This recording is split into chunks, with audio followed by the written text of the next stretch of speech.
One day ago, Jack Densmore was uploading his latest video to YouTube. As long as you have one or two friends or people that believe in you, then that's all you actually need to accomplish the things that you want to. Today, he was taken to jail after a judge sentenced him to 3 years behind bars for sexually assaulting a young woman in 2020. Hey guys, welcome back to my channel. Today, I'm looking for a back-to-school girlfriend. Densmore rose to internet fame with videos of him attempting to pick up women on university campuses, interviewing drunk people at Hess Village, and partying with students. Mr. Densmore maintains his innocence. His family maintains his innocence. I maintain his innocence. Densmore's lawyer, Mark Fahmy, says the conviction will be appealed. The notice of appeal has already been filed with the Court of Appeal, and we are awaiting a decision about bail pending appeal.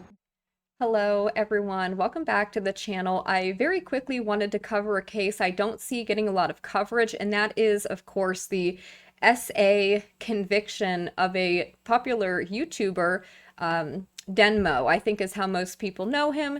This guy is sort of like a pickup artist, guru type, who started branching off more into like life coaching and advice videos. So the situation here is kind of concerning because, look, we just learned about the Duke lacrosse case being a hoax. The so-called victim in that case finally admitted as much. I think many of us suspected that for a very long time, but remember, many lives were destroyed because of that case, and these are occurring with increased frequency. And so I thought it would be good to highlight this case. I don't really see a lot of people covering it. And the other thing is that this guy, okay, so he was giving advice to people who, like, if you're a good-looking guy, it's good advice for you. Just socialize. Oh, just approach women, bro. Just, women like when you insult them. Like, the kinds of things that he was saying, or just approach people. Again, if you're good-looking, this is good advice. But if you're giving this advice to men who are unattractive, and no offense to anybody who, is a sub 5 or something, but I'm saying, like, men were paying him $1,000 for courses, and the advice he was giving some of these men, if they're like autistic and again, like a sub 5, this is going to get them, basically what's happening to him. If you approach a woman and start trying to talk to her and you are creepy, like, they perceive that as dangerous, like they feel like they're in a dangerous situation. So some of this advice only works if you're attractive. You know what I'm saying? So I want to cover this story here. We're just going to briefly talk about it because I find it questionable, right? Basically, just to give you the quick rundown, this guy, again, he's sort of like a well-known, guru and pickup artist, and he was doing a lot of this stuff on college campuses. He has videos on his channel of him actually being at college parties where, there's a bunch of people that are intoxicated, and in the environment we are currently in, that's just like a lawsuit waiting to happen or a false allegation waiting to happen. It is unfortunate that people can't just have fun anymore like they used to, but this is the day and age that we're in. So basically, he met this college girl on Tinder. They matched with each other, and she admitted that she knew who he was when she matched with him. So she knew that this was like a pickup artist, content creator, YouTuber. Some of his videos have like millions of views. So she knew like who she was going on a date with, right? And the story, again, seems to be one of those things where he could be being framed. And so I just want to talk about this. YouTuber convicted of SA says he is the victim. Jack Densmore sentenced to 3 years in prison. Notorious YouTuber sentenced to 3 years in prison for SAing a McMaster student says he is the victim of gaslighting. He has showed no remorse, taken no responsibility, believes he is the victim. And this was not a jury trial. This is in Canada, and it was a judge who made this decision. So they talk about he waved goodbye to his father and sister, a few others. He had 28 people that submitted character, references on his behalf to the court. He had his girlfriend who was there, who attended the trial, took notes on her laptop up until, of course, his conviction, and then she did not show up. When interviewed for his pre-sentencing report, he said his trial was brutal and based on gaslighting him.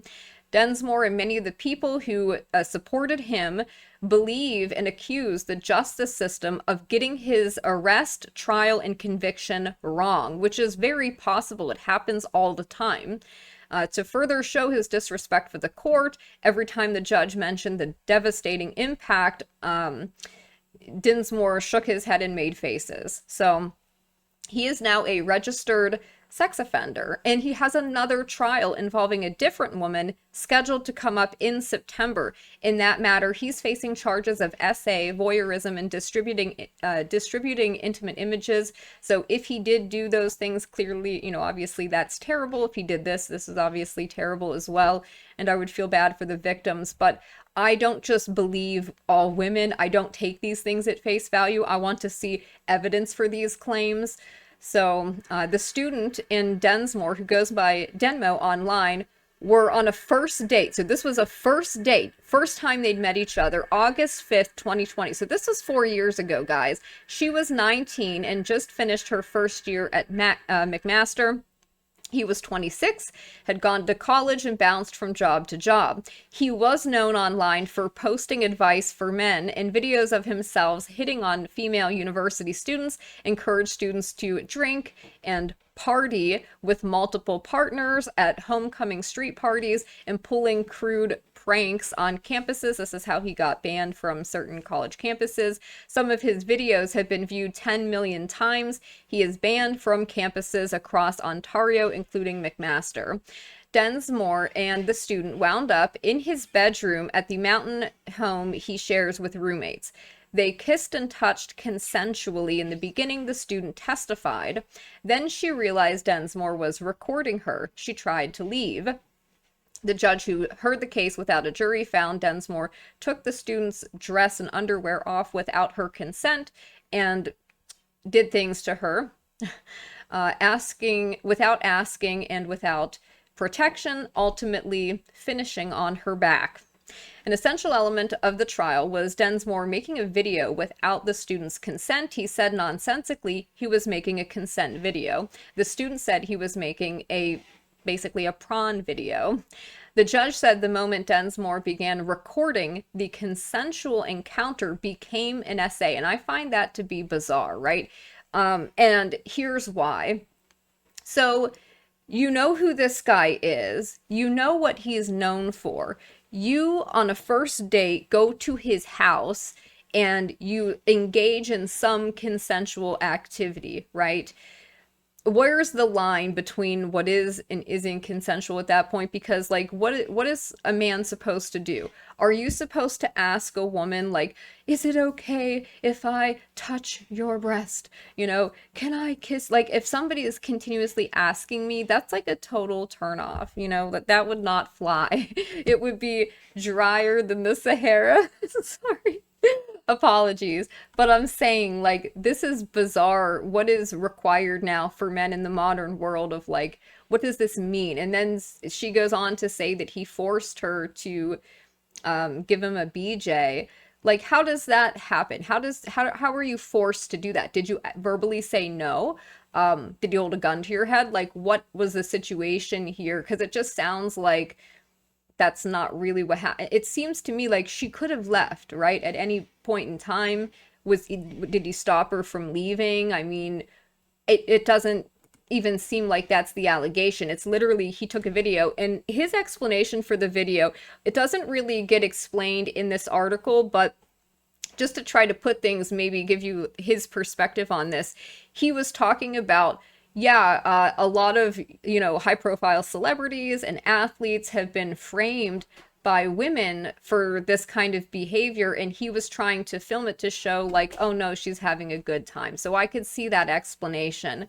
But anyways, I'm interested to know what you guys think of this. I find it very disturbing and concerning. But again, we don't know the full story yet. He is now convicted, a convicted sex offender that will follow him for the rest of his life. All right, guys, have a good day.